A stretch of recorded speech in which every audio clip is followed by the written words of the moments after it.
Hello, everybody. You know me. So I'm not going to introduce myself, but in my last couple of videos, I have mentioned about some diet changes that I've had to go through and about some new circumstances that I'm under. So I wanted to talk about those today and do a little bit of girl talk. Today, I wanted to talk about my PCOS diagnosis. PCOS is polycystic ovary syndrome. They are currently in the middle of trying to change that to polycystic metabolic ovary syndrome. So I just wanted to touch base on that, talk a little bit about that, and just kind of give you guys a little bit more information about me. So my little first section that I wanted to do was how I found out, talk about my symptoms, things like that. So 2 years ago, me and my husband started talking about growing our family. I had been on birth control since I was like 13, 14. So that was like one of my major things that I had to get off. You can't have a baby without being off birth control, things like that. So I knew it was going to take a minute to wean off the birth control because I had been on it for so long. Like, I've heard pros and cons about it, and I also didn't want to have to stay on birth control while he was gone, because what point was that?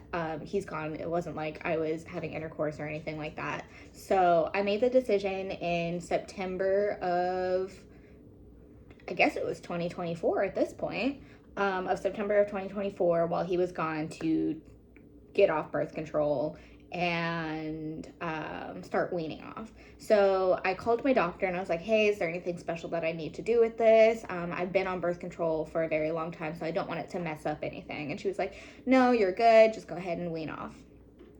I weaned off and I didn't notice any differences except for my body hair was growing a lot faster than like the normal speed. Now, I've always had like very easy to grow body hair. My leg hair used to grow a lot, my armpit hair grows a lot, things like that. But I started getting chin hair and mustache hair, and I was having to shave a lot more often. I was shaving every day at this point. I did also notice after big meals, I would get extremely fatigued, extremely tired. I would start getting cramps. Now, another thing that was a part of my journey was I never had a set period. My cycles are all over the place. But from when I started birth control, this has been a thing where like I just didn't have a set cycle. I could track my period and it would never come. I maybe got 3 periods a year.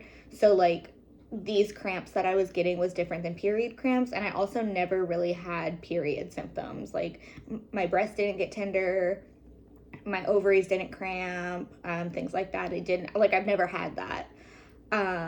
So that was new. And September, October, November, December, January, February, March, April. So my husband came back in April, about 7 months later, and I still hadn't had a period. Now, when I was younger, they told me that I was underweight and my uterine lining couldn't catch up to my period, which didn't make sense because I was 14, I maybe had 2 periods throughout the whole 14 to 25. So that was like really worrisome to me, and I always brought it up to my specialist, my OBGYN, and that's pretty much what they kept telling me, is that I was underweight. Now, I wouldn't say that I was ever underweight. I was a lot smaller for my age, but I wouldn't call, like, I wasn't ribs, you couldn't see my bones, like I was healthy. So like that was like a red flag for me, but like whatever the doctor says, the doctor says. So I still hadn't had a period, and my husband came home and we tried for the first cycle and we didn't get pregnant. So I was like, okay, that's really weird because I'm already weaned off the birth control. I'm going to go into my PCM.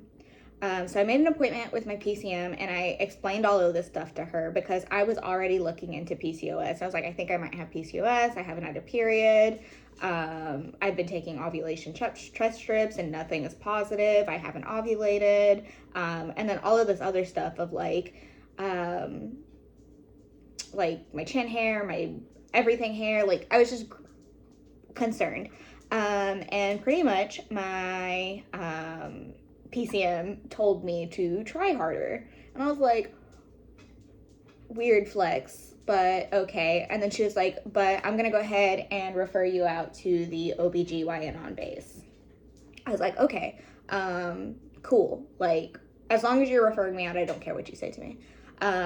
They referred me to the OBGYN on base. I then again explained all of my symptoms again, but my biggest worry was I was not having a period. I still hadn't had a period up at this point and I was off birth control, which they told me that my birth control was the reason why I wasn't having a period, which I thought was really weird because my sister was also on birth control at the same time as me, and she was able to have periods, like she was normal. So it was just a really big red flag for me. So my PCM referred me to my OBGYN, and I went to my OBGYN appointment and explained all my symptoms, and she was like, okay, the first thing that we're gonna do is do some blood work. Girl, I hate doing blood work. It is the bane of my existence. I don't, believe it or not, with all of my tattoos, I don't like needles. I don't like to see blood. It makes me really nauseous. It makes me really lightheaded. Especially because they take so much blood at the same time. Whatever. So she was like, go ahead and go across the hall, get your blood work done. We're pretty much going to test your androgens and your cholesterol and things like that. So I did that, and then they called me and they told me that I had a high testosterone level. So I was like, okay, cool. So she said that she was going to refer me to an infertility specialist because I wasn't ovulating, I wasn't getting a period, and my testosterone was high, and those are three major symptoms of PCOS. So that was cool, or whatever. Now, I live in southern Georgia right now. There is no infertility clinic out here. So they referred me to Jacksonville, Florida. And I was finally able to get in July of 2025. Yeah, in July of 2025. The first doctor that I saw waved me off. He said that I'm still young and I have time. I am fairly young, I'm not gonna lie. At that point, I was 26 years old, so I can understand where that thought process comes from. But at this point, we had been trying April, May, June, July for 4 months, and I still had no luck. And my biggest thing is like, I wanted to get pregnant. I wanted to be a mom. Like, I didn't want to wait anymore. Like, my whole life, I didn't think that I was going to get married. I didn't think that I was going to want to be a mom. And then all of a sudden it happened, and now this is all that I want. So he was like, I don't think you have PCOS. We're going to do our own blood work, this, that, and the other. But pretty much, if you do have PCOS, you need to change your diet. I was like, okay, I can do that. Like, at this point, I will do anything to make myself feel better, because not only was like the infertility an issue, but like I was having other problems. I was exhausted all the time. I was really fatigued. It felt like I was carrying a boulder on my shoulders. Like, it was just overwhelming. So he was like, we're going to do our own blood work, and then we are going to do an ultrasound to check your ovaries. I was like, okay, more blood work. That sucks. But I can do an ultrasound. I like, whatever. And then this is when he talked to me about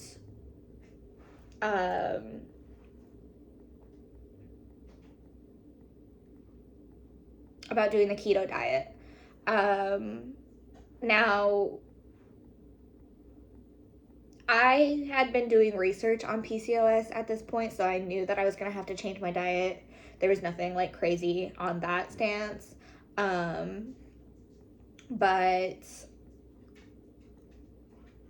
it was still like a shock to hear what he had to say. He pretty much told me I needed to start eating 2 sticks of butter, put a lot more salt in my diet, and I was only allowed to eat 20 grams of carbs a day.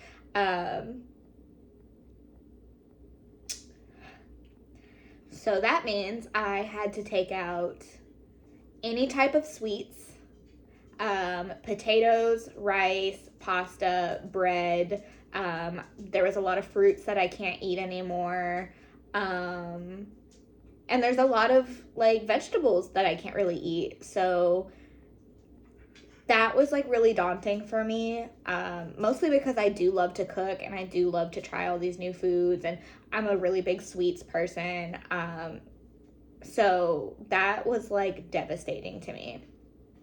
I used to eat like rice with every meal or bread with every meal. Like, that was like a very big staple in my life. So cutting that out of my life was really hard, and it ruined my life. I'm like, I hate to be dramatic like that, but it really did. There has been days that like I've cried on the couch because all I want is carbs.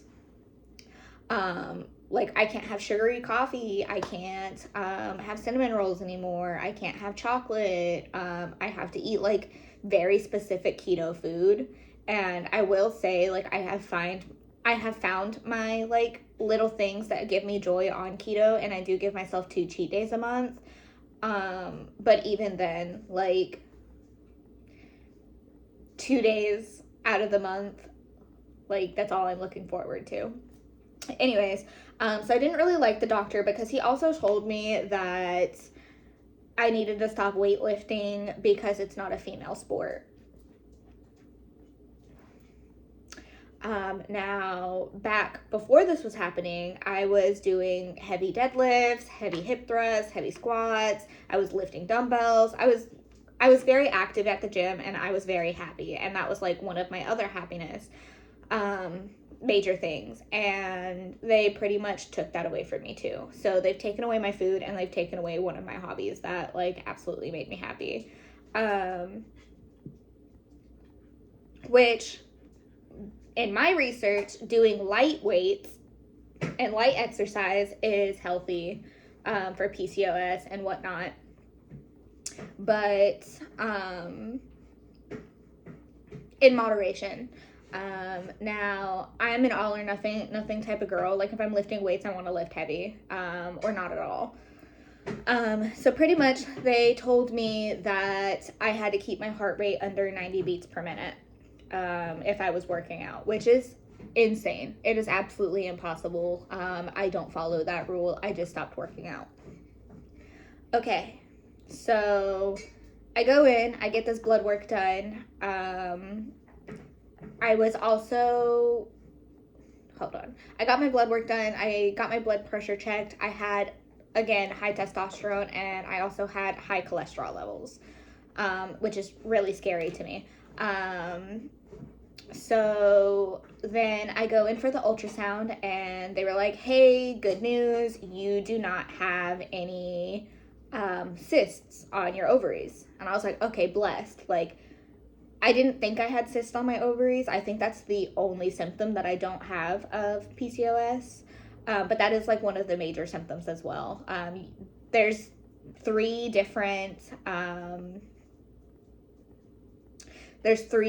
like symptoms, and as long as you have two of the three, you get them. I don't know what those three are. I just know that cysts and the adronomies, like adronomy and the cysts, are the two. I don't remember what the third one is, which is crazy because I'm the third one. There's 4 different types of PCOS, and it's pill-induced, testosterone, insulin resistant, and then cysts. I am insulin resistant, which we'll get to that. Anyways, so they tell me that I don't have cysts on my ovaries, but I do have PCOS ovaries.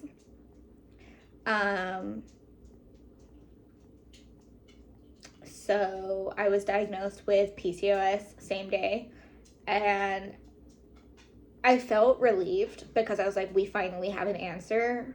We can start like working towards getting this fixed, and like, fuck you, doctor, for telling me that I didn't have PCOS, because I don't look like I have PCOS. Yeah, that was like a whole thing. So I changed doctors, and the new doctor put me on a bunch of medication.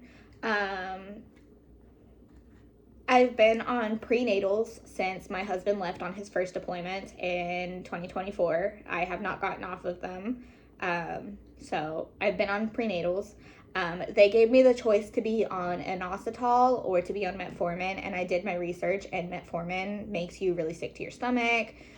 It just really affects you, and I already have a sensitive stomach, so I went with the inositol. I am also on fish oil, because that's supposed to help with your cholesterol or something. I'm on a one-a-day vitamin, and I'm also on biotin to help my hair growth. Now, the longer that I was off my birth control, the more symptoms I was seeing. So I wasn't having a period. I wasn't ovulating. I was growing hair in places that were not female places, I guess. Well, like, I don't want to say that. I was just growing hair in places that I shouldn't have been growing hair in that fast. It was really fast. I was also losing chunks of my hair, like, out of my head, which I was, like, balding, essentially. I gained 20 pounds in, like, a year. The fatigue was also hitting me. I was low energy, and then my infertility. Now I'm very open about my infertility journey. I'm really open about my PCOS. I'm really open about the struggles that I've been going through. So this is the reason why I wanted to make this video. So they sent me for an insulin resistance test, which is more blood work. I have gotten more blood work in the last year than I have in my whole entire life. Like, smite me now. They know me at my blood work place. They see me and they're like, oh, that's the girl that needs to lay down. She has all these tattoos, but she can't do blood work. Okay. Anyways, I'll get off my soap stool or whatever it's called, my soapbox. So I had to have my husband come to that. So up until this point, I've been doing this all by myself. I haven't been getting him involved because, of course, like, I don't expect him to take off work to drive me 2 hours out to Jacksonville. Also, the first time that he tried to come, they wouldn't let him in the room because it's such a small room. Anyways, whatever.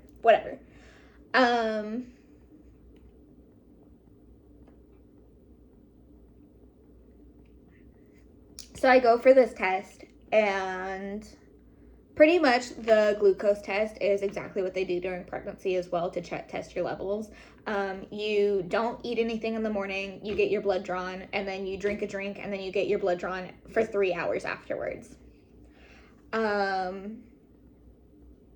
I was really worried about this test because I really wanted it to be that I was just the testosterone PCOS, and I did not want insulin resistance PCOS, because that would complicate things even more. So I do that. I get my results back, and I am insulin resistant PCOS. Now, all that means is my body can't process insulin correctly, so it overcompensates by making more insulin, and that's what affects like the cramps in my ovaries and the adrenals, and it just doesn't respond well, so it makes more testosterone. Now, because I have so much testosterone, it's like canceling out my female hormones, and essentially that's why I can't get pregnant, because my body doesn't think that I'm a woman. That's at least how I think of it in my brain. So what we're trying to do is we are trying to lower my testosterone while keeping my insulin resistance in check so I can start having a normal period. Okay. So that was my journey, and I'm still on it, obviously. It's been a year since I've been diagnosed. And it's been a journey. So that's how I found out that I was insulin resistant. That was the timeline. It maybe took me from April to the end of July to get these answers. So they had me on, they changed my diet to keto. I stopped weightlifting, and I got really serious about it. And I didn't start treatment until maybe September. So like a year from when we had the baby conversation, we were finally on treatment. Now, before I get into treatment, I did kind of just want to talk about like my feelings throughout this whole thing. So I've been going through this for a year now, and I can tell you the two feelings that I have had for the last 2 years is I've been so frustrated that my body just won't do what it needs to do. I've literally done everything that I possibly can. I've changed my diet. I'm on all this medication. I've done treatment. I've changed my whole life to make this happen. And it's just not working. It is so frustrating and so overwhelming to go to all of these appointments every month. The last treatment cycle, I had to go out to Jacksonville like 6 times in the month.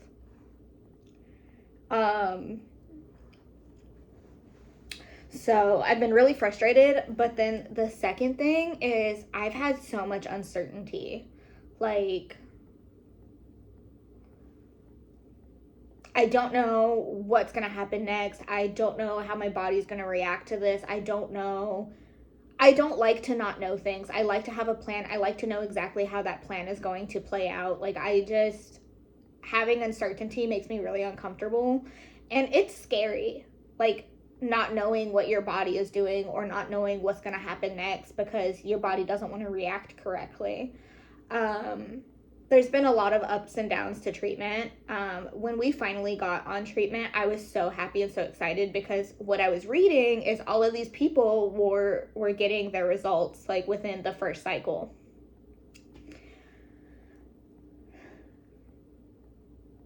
So, I was excited for treatments, but the downs were I wasn't reacting to treatment correctly. And I'll kind of talk about my treatment and things like that, but there's some other things that I want to talk about before I get into that. And I just kind of wanted to tell you guys the journey that I've walked for the last year.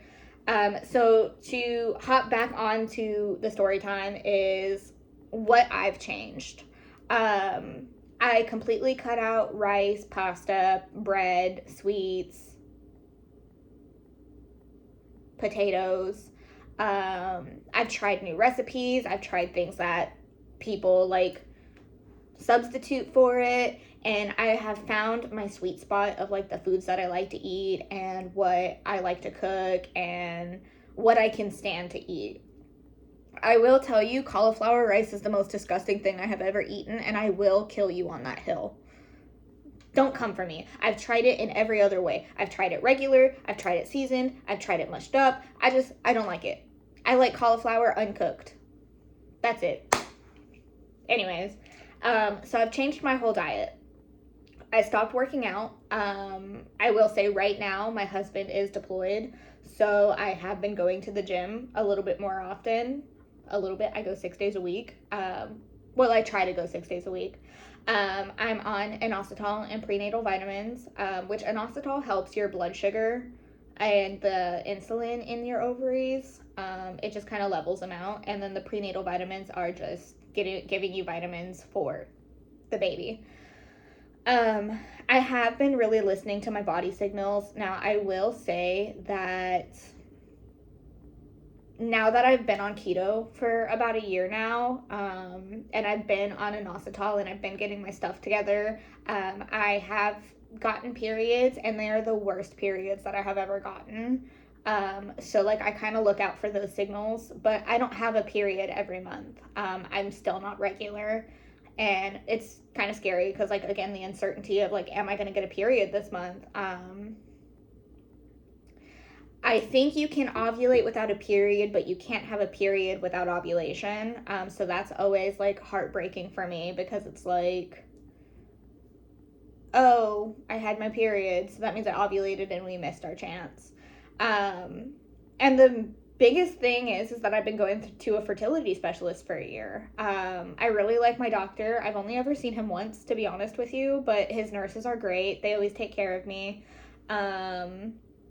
I've gone through some scary procedures. I've had to get so many ultrasounds done in the last year, and I also had to get an HSG done in the last year, which was really scary. So the hard parts of the journey of the last year.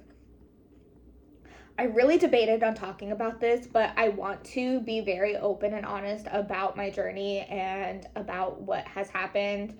The hardest parts about the last year is how many times we've had to pause treatment.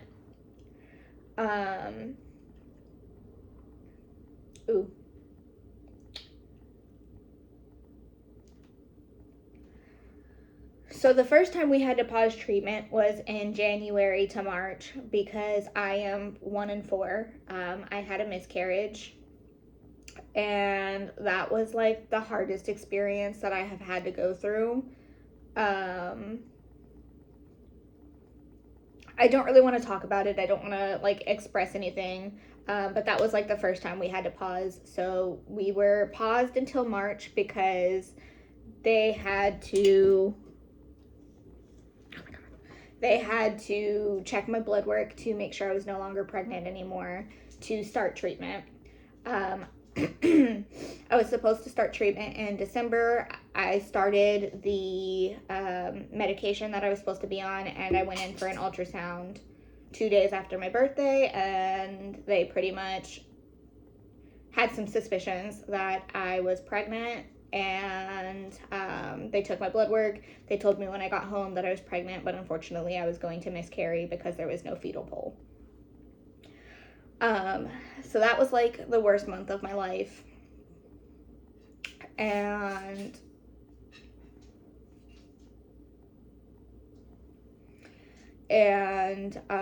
so we had to pause treatment then, because your body won't react to treatment if it still thinks it's pregnant.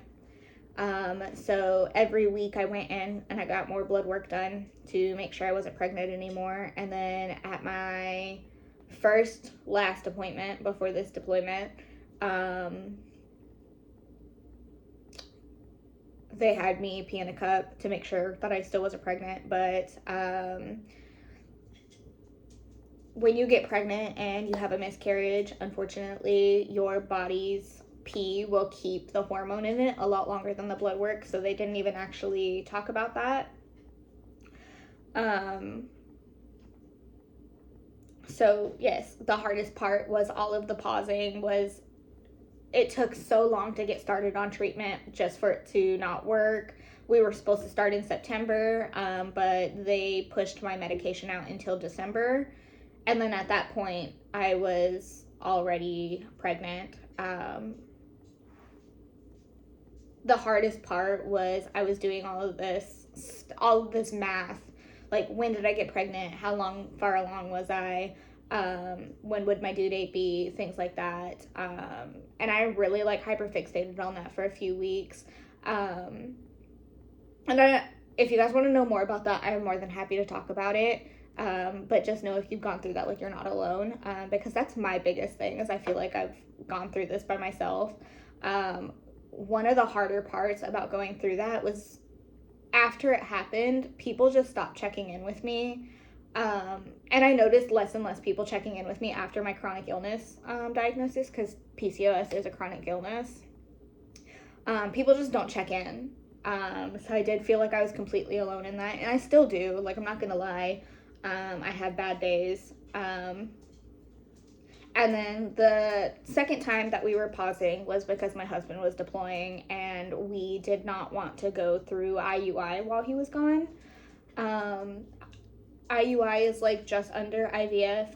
It's really expensive. It's not super expensive like IVF, but it is still expensive, and we would have to pay out of pocket for it. And I just didn't know how comfortable I would be doing that without my husband.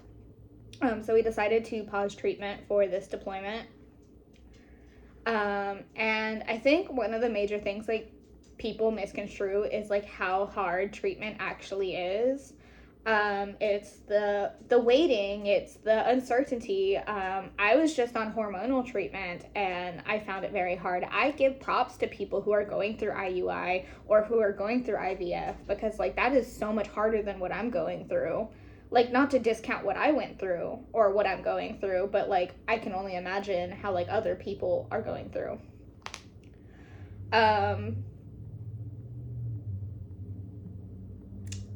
Also, that's another thing that I noticed that I do. I compare my journey with other people's journeys. Like, it's so easy to compare what I'm going through with somebody else and pretend like mine isn't that bad, which, like, it's still traumatic. It's still upsetting. Like, I should be allowed to feel the feelings that I feel about this. But I will say that, like, treatment itself is also hard. Like, I was put in some very awkward positions. I was on medication. Like, it was just a lot to take under my wing. And, like, so I had to be on estrogen, I had to be on progesterone, I was on prenatals, I couldn't take Tylenol, I had a trigger shot, like, I had to go in for ultrasounds every week, twice a week, 3 times a week, like, to make sure that I was reacting to treatment. And I was a little bit slower. Like, it was unfortunate.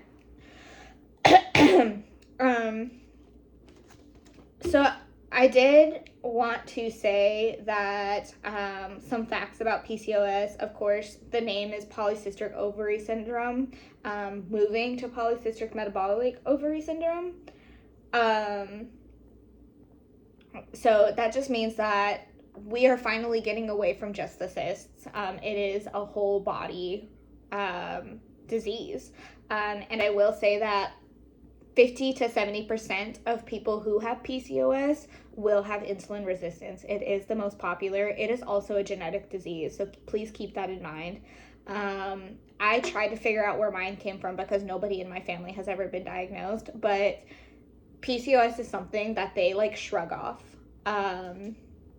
So please advocate for yourself, because it is completely fine too. I had to fight tooth and nail to get my diagnosis, pretty much. And I'm 27 years old. I could have been diagnosed a lot sooner if they would have just believed me when I was talking about my periods. And I do just want to let you guys know that if you do have PCOS, PMOS, there is a higher risk of heart disease, high blood pressure, high cholesterol, and diabetes. Especially if you have insulin resistance. More than likely, you will get one of those. I have high cholesterol, and they have mentioned that with my insulin resistance test results, that I am getting closer and closer every day to being a pre-diabetic. And I think that is one of the scariest things that they've actually told me, because this just isn't about my fertility anymore. It's about my health. It's like, I need to take care of myself. So I did have one of my friends give me some questions that I wanted to answer before I close this out. So the first question is, what surprised me the most? I would say how fast things changed after I got off birth control. Birth control masks your symptoms. So for when I was 14 to 25, like my symptoms were all being masked. And as soon as I came off of that, it all just hit me like a train. What do I wish that I knew sooner? I wish that I had more of an outlet of like what to eat, what medications to be on, how soon could I have figured this out? Like, I wish we had this conversation a lot earlier so we could have figured it out a lot earlier. What's been the hardest part? Definitely going through the motions. Like, I'm grieving the life that I wish that I had, and also trying to keep up with that while also being like kept up like as a normal person, because you look at me and you don't think that I'm chronically ill.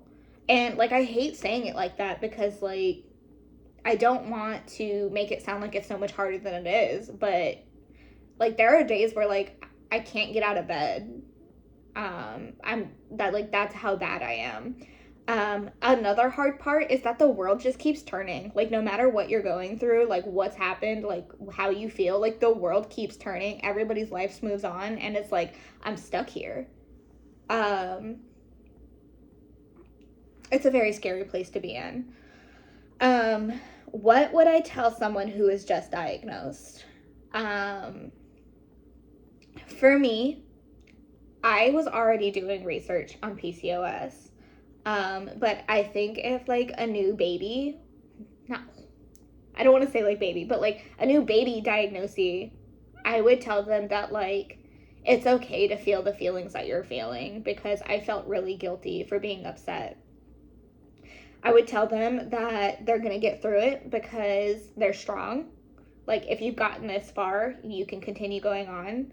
And I would also give them tips and tricks and recipes that they can utilize for themselves. And I would also just let them know, like, if you have a bad day, like, think of it as just that. It's just a bad day. Like, it's not a bad life. So, to close this out, the things that I've learned since being diagnosed with PCOS. Progress isn't always visible. I stress a lot on I've gained 20 pounds. I'm still having cramps, like this, that, and the other. But like I also don't see that my body is reacting to the medication. My body is reacting to the keto diet. Like my body is reacting to the Mediterranean foods that I eat. Like I don't see that because it's not physical. I also don't think of it as like, oh, like I was able to get out of bed today, like I must be doing better. Like I don't look at that. It's not always visible.